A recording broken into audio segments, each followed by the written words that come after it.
Hello, everyone. I'm very happy to be here. It's my first time to present a talk at HTTP, so I don't be familiar with this procedure. My name is Weiguang from 360 Technology. I mainly focus on LTE mobile network security. Today, I'm going to talk about the vulnerability in LTE public warning system. Okay, here's the agenda. First, I'm going to introduce you what's the public warning system in LTE and what it's used for. Then I'm going to talk about what's the vulnerability in LTE protocol, which may cause the mobile phone receiving fake warning messages. Next, I will explain how to trigger the vulnerability. Next, it can be divided in two steps. First thing is to build an LTE fake base station. Then second step is to forward the fake warning message. In the last part, I will explain the potential risk of the vulnerability and why this vulnerability exists and what we can do to prevent it. Okay, I'm going to talk about the details about what is public warning system in LTE network.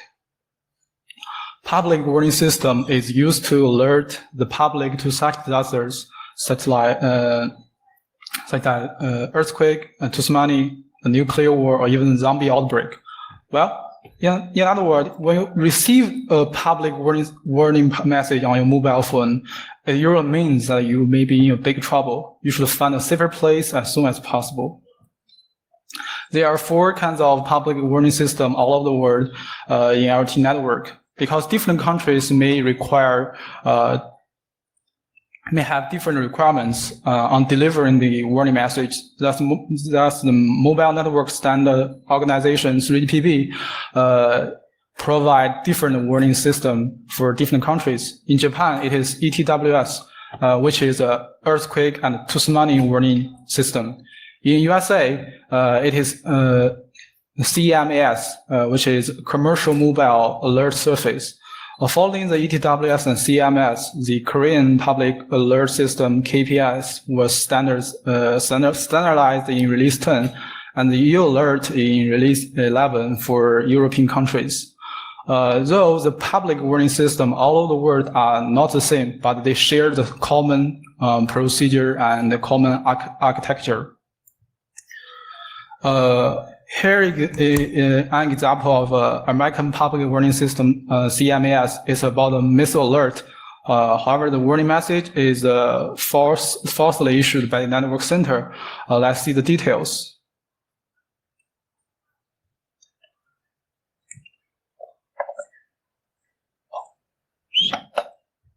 It doesn't have the... So I have the voice. Sorry.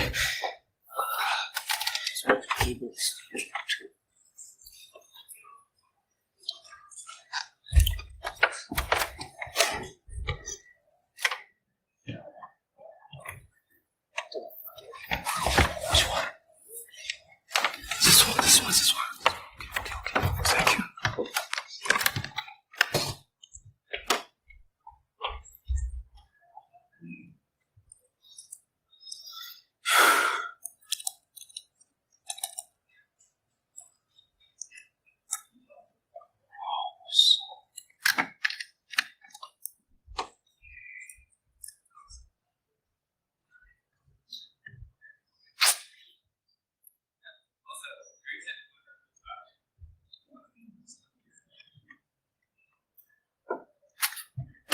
Sorry, it doesn't have the voice.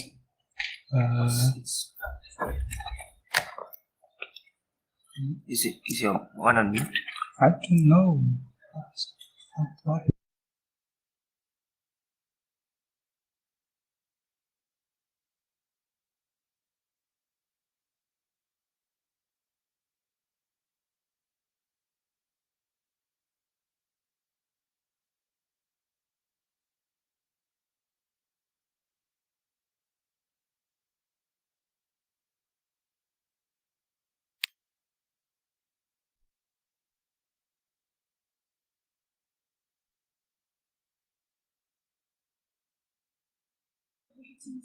我电脑没有静音，但是它就是没有声音。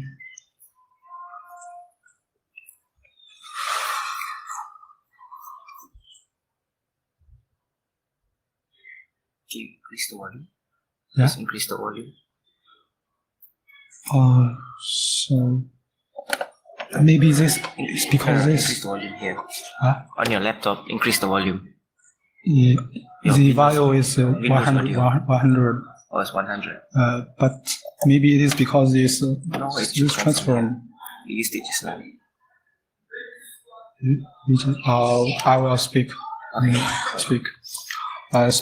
Sorry, the video is about the Hawaii's a missile alert. The missile alert is issued by the operator of the network center.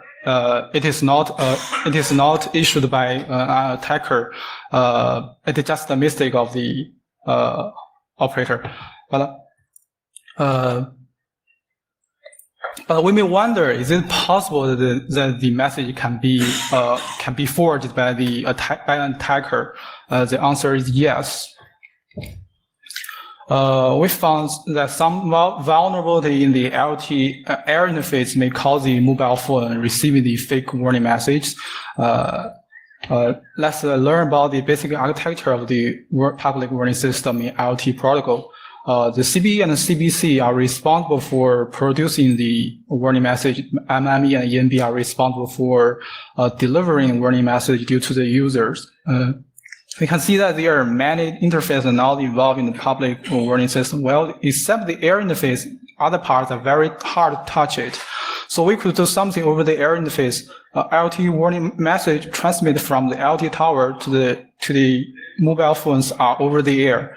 The message are not encrypted or integrity protected. They are transmitted in clear text. Mobile phone doesn't authenticate this base station during salary selection, so we may receive a fake warning message from a malicious base station. Okay, I will explain how to trigger the vulnerability. We need to use a LTE fake base station to send a malicious warning message. First, I will introduce you how to set up a LTE fake base station and configure the parameters properly. The hardware is not complicated. Only one computer and one SDR device are needed. The SDR device is used to send and receive RF signals, and the computer is used to run the LTE protocol stack. The SDR device we used is USRP B210, and the laptop we used is ThinkPad. The 7 CPU is recommended because the LTE has a very large bandwidth. We use the SST, which is a free and open source LTE software suite to run our LTE fake base station. Currently, there are 3 popular LTE open source platforms, respectively is Open Air Interface, SSLTE, and OpenLTE. Well, the SSLTE code structure is very clear, easy to read and modify. The project has always been maintained, so it is relatively stable. Thus, we choose SSLTE as our test platform.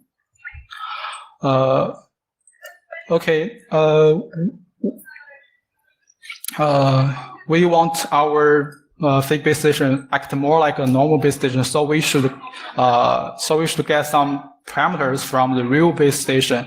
We use the app, LTE Discovery app, to get the real base station parameters, and we configure the parameters to our SSLTE configuration file. We should notice the TAC, MNCC, MAC. These parameters should be identified with should be same with the real one.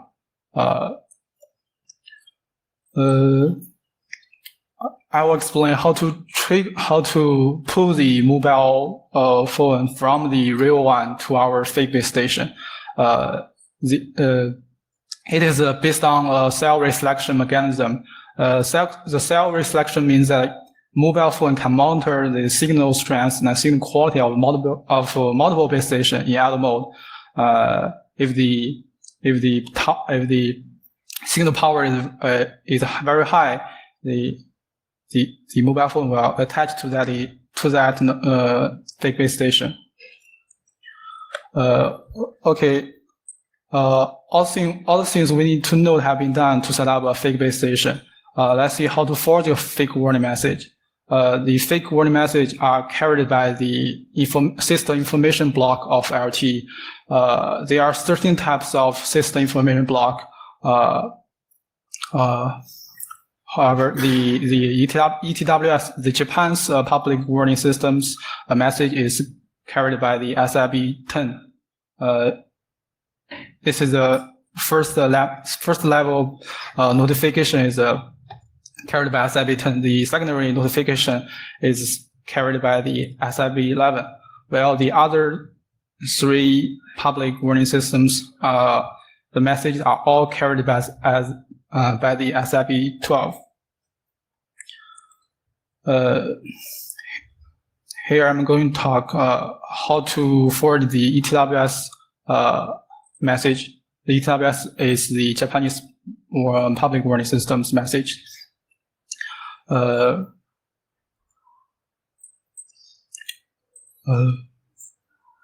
According to the specification, we should set the message identifier to the 0x1104 for the ETWS for the tooth money and warning message.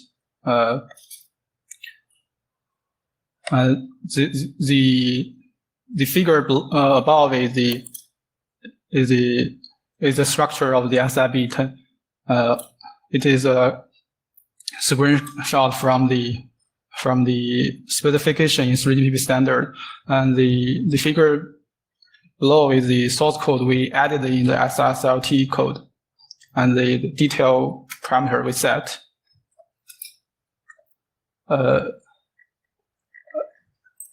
In order for the mobile phone to receive SIB10, it is also necessary to add scheduling information in SIB1. SIB1 is responsible for scheduling other system information blocks. As shown in the figure, we use Qualcomm QXDM tool to capture the baseband signaling of the mobile phone. We can see that our mobile phone has successfully received the SIB10 containing ETWS primary warning message, and the SIB1 contain the mapping information for SIB10. Besides that, we also have to use the paging message to trigger the ETWS primary notification. The paging message is, in order to save energy, the frequency of the mobile phone to receive the system information is relatively low. Thus, it cannot meet the 4 seconds time restriction required by Japan, while the frequency of receiving paging message is relatively high, and the interval is fixed. So the protocol stipulates that the paging message is simultaneously sent with the SIB10.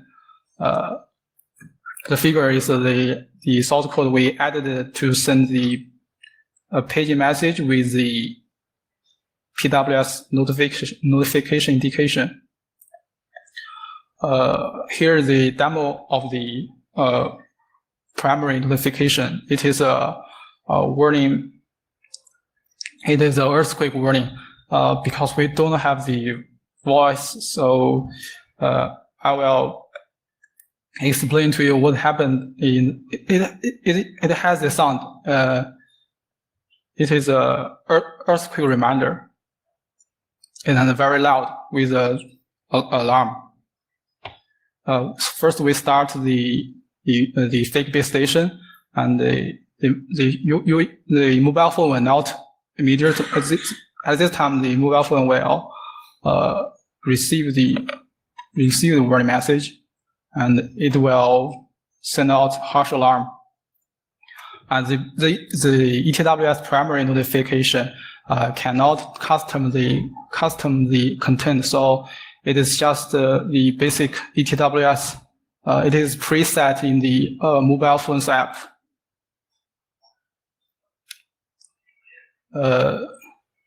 well, the TWS secondary notification can custom the content. We can modify the content. We can use it as a spam message or fraud message. It's very hard to tell it is genuinely a earthquake to tsunami warning message. This is also the basic of the secondary notification because we don't have enough time, so let's skip that. The key parameter to transform the warning message from because the warning message will send out a harsh alarm, but when we set the identifier from 0x1104 to 0x1102, the will no harsh alarm, just a very mild bells, just like ding ding ding ding ding ding ding, and this reminder. Sorry, no sound. I can just imitate. This is Google Pixel's response. We can add can custom any content you want, any things you want in any language.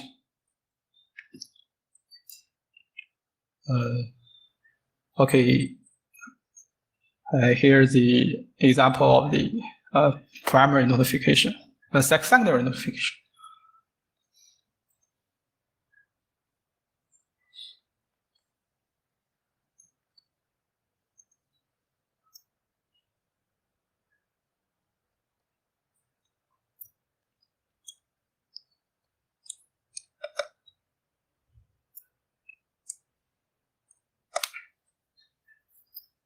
Okay, here comes the custom message.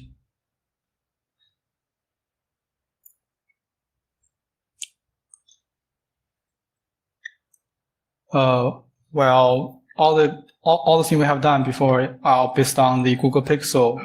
We have also do many tests on the other phones, but we met several problems because we are from China, and the PWS is not supported by China. So our domestic versions phones, Android phones, have removed the function, but our domestic iPhones react a little weird.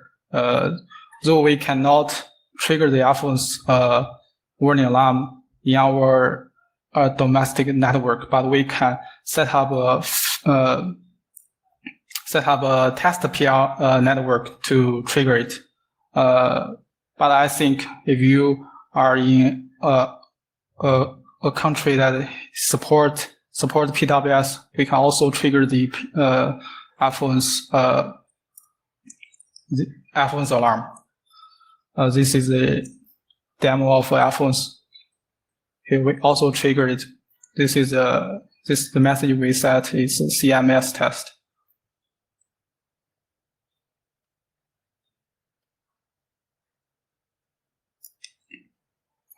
Okay, here is the conclusion part.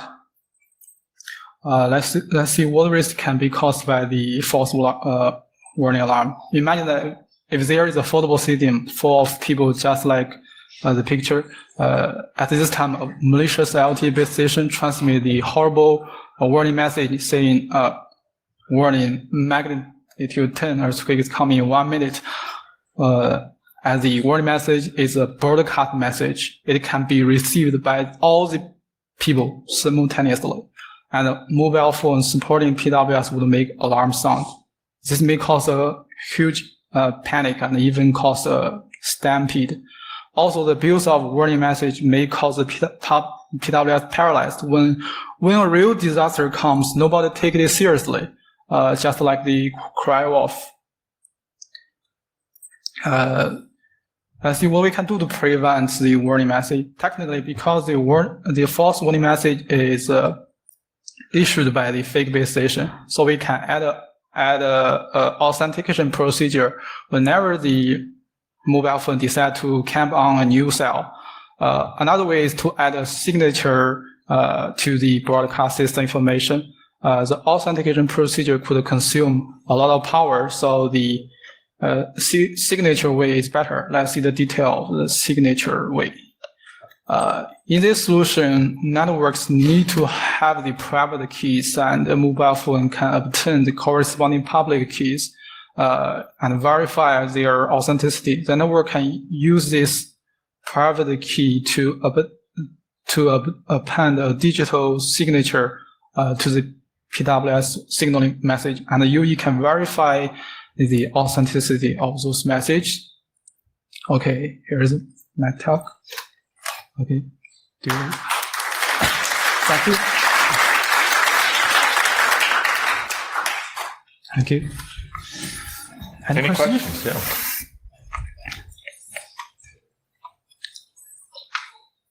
Okay. Would you go back to the slide with the hardware you used with Weiguang? Oh, hardware.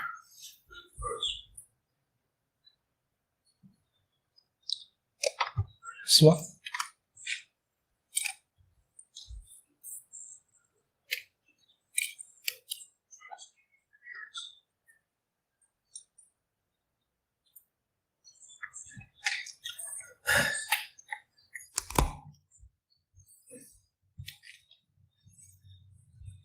And just as a reminder, the slides are available online.